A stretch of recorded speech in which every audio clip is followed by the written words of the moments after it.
अस्सलाम वालेकुम, कैसे हैं आप सब। आई होप कि आप सब लोग ठीक ठाक होंगे और वेलकम है आप सबका आपके अपने YouTube channel my own garden पे।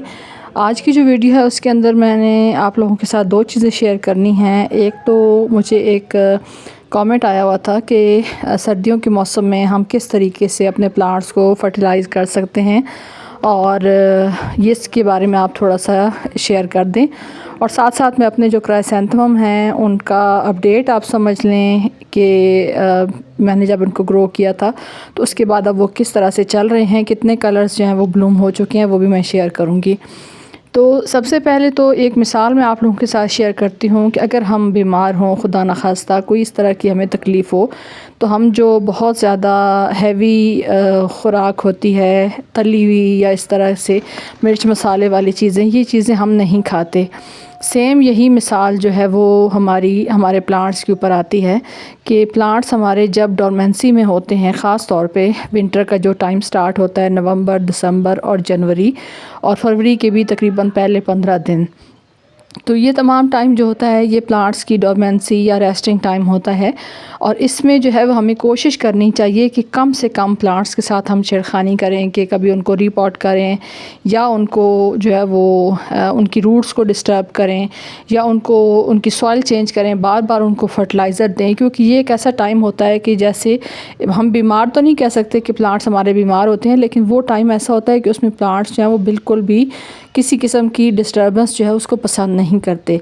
तो अगर उस टाइम पे हम ये करें कि अपने प्लांट्स को बहुत ज़्यादा ओवर फर्टिलाइज़ कर दें और जिस तरह से पूरा साल ही हम अपने प्लांट्स को फर्टिलाइज़र देते हैं, तो वो उसका ये नतीजा निकलेगा कि जिस तरह से हम बहुत ज़्यादा मिर्च मुरगन ग़िज़ाएँ जो है वो बीमारी की हालत में बर्दाश्त नहीं करते, या अगर हम इस तरह की चीज़ें खाते हैं और बीमार हो जाते हैं, सेम यही कंडीशन प्लांट्स की भी होगी। तो आपके जो प्लांट्स हैं वो सर्वाइव नहीं कर पाते, क्योंकि एक तो वो टाइम वैसे ही प्लांट्स का स्ट्रेस में होता है, उसकी ग्रोथ रुकी हुई होती है, पत्ते झड़ रहे होते हैं, स्टेम्स बिल्कुल खाली हो रही होती हैं।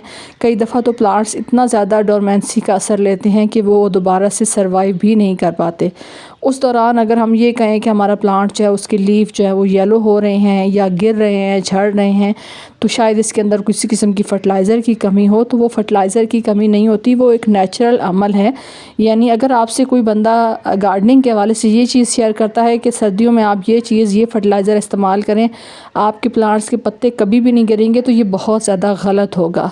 क्योंकि ये एक हकीकत है, लाइफ का सर्कल है, चाहे इंसान का हो। जिस तरह से हम दुनिया में आते हैं, बचपन, फिर जवानी, फिर बुढ़ापा और फिर हम दुनिया से चले जाते हैं, सेम यही चीज़ हमारे प्लांट्स की भी होती है कि अगर कोई प्लांट इस तरह से अपनी ग्रोथ करता है, फिर वो अपने जौबन पे होता है, फिर ज़ाहिर है अगर उसका टाइम लाइफ सर्कल का पूरा हो जाता है तो वो ख़त्म हो जाता है। लेकिन ये है कि प्लांट्स में और इंसान में थोड़ा सा फ़र्क ये होता है कि हम प्लांट्स की जो केयर है वो इस तरीके से करते हैं कि सालों साल हमारे पास प्लांट्स चलते हैं। और इंसान की जो ज़िंदगी है उसका एक वक्त होता है कि चलें 50, 60, 70, अब तो हार्डली बहुत कम लाइफ सर्कल जो है वो इंसान का रह गया है। बहुत छोटी छोटी उम्र में ही इंसान जो है वो उनकी वफ़ात हो जाती है या वो डेथ हो जाती है, और जो हादसाती हैं वो अलग। खैर, तो अभी जो है वो हमने ये करना है कि अपने प्लांट्स को किसी किस्म का फ़र्टिलाइज़र नहीं देना। लेकिन कुछ प्लांट्स ऐसे होते हैं जिनके अंदर आपने इस चीज़ का ख़्याल रखना है कि उनको इस टाइम पे आपने फ़र्टिलाइज़र देना है। अब इनको किस तरह से हम डिवाइड कर सकते हैं, कुछ ऐसे पौधे जैसे गुलाब या आप ये क्राइसैंथेमम देख रहे हैं, तो ये जो ऐसे पौधे हैं जिनकी अच्छी ग्रोथ या फ्लावरिंग या ये सारा टाइम जो है ये होता ही विंटर में है। यानी गुलाब को अगर लगाने का आप टाइम पूछें, कटिंग से प्रोपगेशन उसकी पता करें, तो वो जो आइडियल टाइम होता है वो यही विंटर का होता है। यानी दिसंबर में इसकी कलमें भी लगती हैं, दिसंबर में ही आप गुलाब जो है वो नर्सरी से ले के भी आते हैं, दिसंबर में ही इनके ऊपर हैवी फ्लावरिंग भी होती है, अच्छी ब्लूमिंग भी होती है।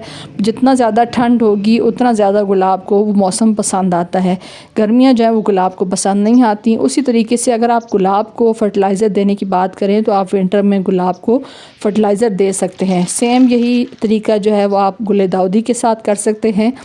लेकिन जैसे मिसाल के तौर पे आपके पास एक्ज़ोरा प्लांट है, मैं मिसाल दे रही हूँ, तो एक्ज़ोरा प्लांट जो है वो इस टाइम पे डोरमेंसी में जाता है। तो आपने एक्ज़ोरा प्लांट को किसी भी किस्म का फर्टिलाइज़र नहीं देना। आपने चंबेली को नहीं देना, मोतिया को नहीं देना, कलियों का कोई भी प्लांट हो आपने उसको फर्टिलाइज़र नहीं देना, कोलियस को आपने किसी किस्म का कोई फर्टिलाइज़र नहीं देना। और उसके अलावा जैसे अब सक्युलेंट्स का टाइम है, तो सक्युलेंट्स को बहुत ज़्यादा फर्टिलाइज़र वाली सॉइल पसंद भी नहीं होती। तो आपने इस चीज़ का ख्याल रखना है कि जिस प्लांट का जो सीज़न हो उस हिसाब से आपने अपने प्लांट को फर्टिलाइज़र देना है। अब ये आपको मैं अपने दूसरे जो है वो क्राइसैंथेमम या गुलदाउदी दिखा रही हूँ। ये सारे जो हैं वो फ्रेश मैंने इस साल ही ऐड किए हैं, क्योंकि मेरा आप लोग जानते हैं रूफ़टॉप गार्डन है, तो यहाँ पे गर्मी जो है हमारे यहाँ वैसे भी बहुत ज़्यादा पड़ती है। तो कुछ जो है वो मेरे क्राइसैंथेमम इक्का दुक्का जो है वो प्लांट्स जो हैं वो बच पाए हैं। शदीद गर्मी थी हमारे यहाँ, 50 तक टेम्परेचर पिछले साल गया था, तो इतने हाई टेम्परेचर में प्लांट्स को बचाना काफ़ी मुश्किल होता है। तो अब ये मैंने नए फ्रेश प्लांट्स जो है वो ऐड किए हैं। इस दफ़ा मुझे बहुत रीज़नेबल प्राइस पे ये सारे प्लांट्स मिले थे। कलर्स के हिसाब से मैं लेके आई थी कि डिफरेंट कलर्स मेरे पास ऐड हो जाए। नेक्स्ट ईयर मैं कोशिश करूँगी कि अगर दर्जा हरारत मुनासिब रहा तो हमारे यहाँ ये प्लांट्स जो हैं वो चल जाएँ। ये एक बिल्कुल न्यू कलर लेके आई हूँ, इसे टी कलर भी कह सकते हैं, टी पिंक कलर है या पीच शेड आप कह सकते हैं। बर्ड से तो ये पीच कलर ही लग रहा है, वाइट ये बिल्कुल नहीं है। तो ये एक ही प्लांट जो है वो नर्सरी पे पड़ा हुआ था, तो मैंने कहा चले मैं ले लेती हूँ, क्योंकि मुझे थोड़ा सा इसकी बर्ड्स उस टाइम पे हल्की हल्की खिल रही थी, तो मुझे अंदाज़ा हो गया था कि इस टाइम पे जो है वो इसकी जो ग्रोथ है या फ्लावर्स जो हैं वो थोड़ा सा डिफरेंट है, तो मैं इसको ले लेती हूँ। अब ये रेक्स बिगोनिया हैं, इस तरह से जो ये प्लांट हैं हमारे पॉइंसेटिया, इनका अब ये ग्रोइंग टाइम है। इस टाइम पे अगर आप इनको हल्का फुल्का फर्टिलाइज़र देते हैं तो वो चल जाएगा। यहाँ पे अब ये मेरे लॉलीपॉप प्लांट या श्रिम्प प्लांट है, इसके ऊपर फ्लावरिंग तो हो रही है, लेकिन अब ये इसका डोरमेंसी टाइम है। फ्लावर्स कुछ टाइम के बाद स्पेंड हो जाएंगे। आप इसके लीफ से अंदाज़ा कर रहे हैं कि कुछ टाइम तक इसके ये लीफ हैं ये झड़ जाएंगे, और उसके बाद जो है वो इसकी न्यू ग्रोथ फरवरी मार्च में स्टार्ट होगी।